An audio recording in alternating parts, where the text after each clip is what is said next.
Muling masusubukan ang balikatan power ng Kim Paulandia sa panibagong challenge sa romantic tandem ni Kim Chiu at Paolo Avellino. Nominado kasi bilang Most Popular Love Team and Empowered Love Team of the Year ang Kim Pao sa 3rd Gawad Dangal Filipino Awards. Pero ang pagpanalo ng mga nominee ay idinadaan sa poll voting at kung sinong love team ang may pinakamaraming boto, sa kanila mapupunta ang award.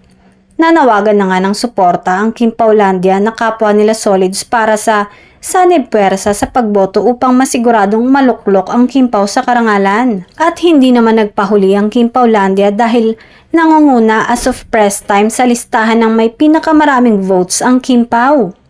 Pumapangalawa naman ang Dust Bia nina Dustin Yu at Bianca De Vera ng PBB Collab Edition former housemates. Kumuha naman ang ikatlong pwesto ang Don Bell nina Donnie Pangilinan at Bel Mariano. Pangapat naman ang JM Fiang nina JM Ibarra at Fiang Smith. Sabi nga sa post ng fans ng Kim Pao, huwag tumigil sa pagpapadala ng stars at huwag magpatalo sa mga Gen Z.